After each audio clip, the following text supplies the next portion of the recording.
News, World News Saturday. Here's Carol Simpson. Good evening. The Philippine government has ordered the evacuation of thousands more people within a 25-mile radius of Mount Pinatubo. Scientists warn that the erupting volcano is building up to a catastrophic blast. On the edge of the expanded danger zone is the U.S. naval base at Subic Bay.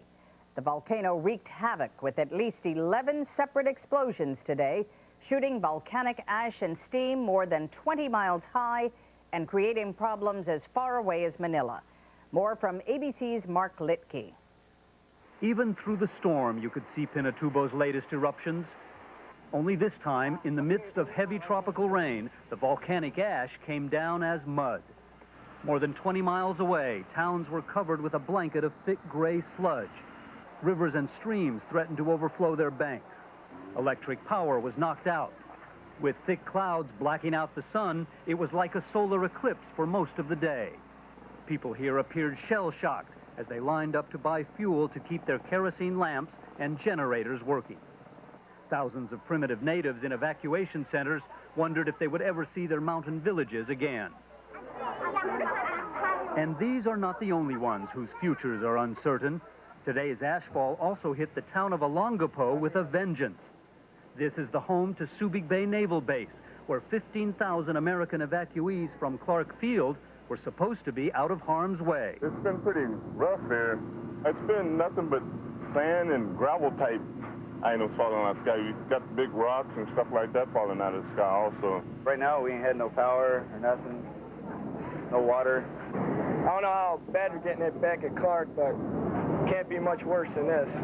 It is so bad now that some scientists have suggested that Subic Naval Base should be evacuated. And in fact, American officials have decided that the families of Air Force personnel staying at the overcrowded base will be sent back to the United States starting within days. Tonight, as volcanic ash began to fall even here in Manila, 55 miles away, scientists were still divided over whether Mount Pinatubo has already had its biggest eruption. Some say yes. Others say a bigger blast is yet to come. But all agree that the effects of the volcanic ashfall are going to be felt for weeks, even months. Yet another grim prognosis for the people here who have suffered a seemingly endless series of disasters.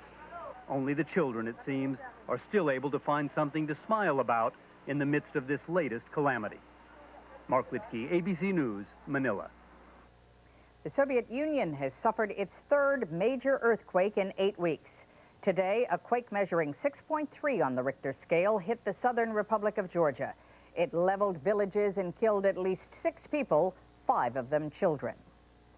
Soviet leader Gorbachev today accepted an invitation to meet with the major industrial powers in London next month to present a detailed outline of the kind of economic assistance the Soviets need from the West. Gorbachev said he is not going to commit blackmail or beg. President Bush and former President Reagan got together outside Los Angeles today for what was supposed to be a friendly game of golf. They ended up defending themselves against persistent charges that they interfered with the release of American hostages in Iran 11 years ago. Here's White House correspondent Ann Compton. President Bush vigorously denied suggestions there was any effort to delay the release of the Americans held hostage in Iran while he and Ronald Reagan were running for the White House in 1980. To assign to me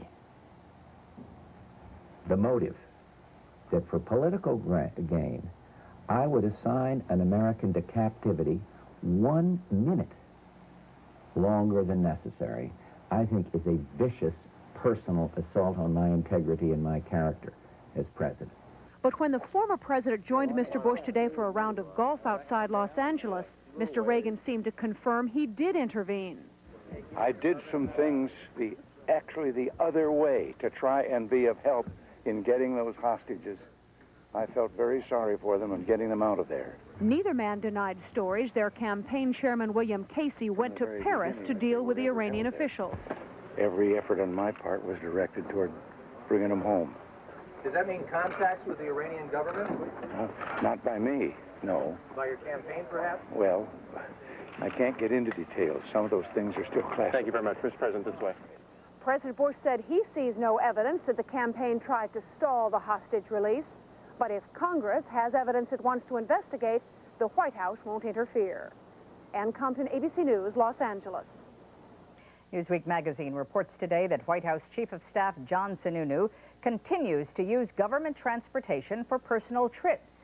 Newsweek says that last week, Sununu took a White House car and driver from Washington to New York to attend a rare stamp auction. He then sent the chauffeur back home alone while he went on to a Republican fundraiser in New Jersey.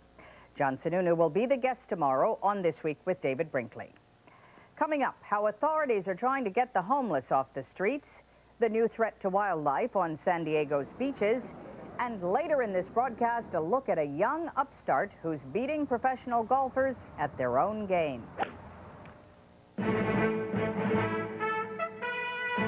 World News Saturday, brought to you by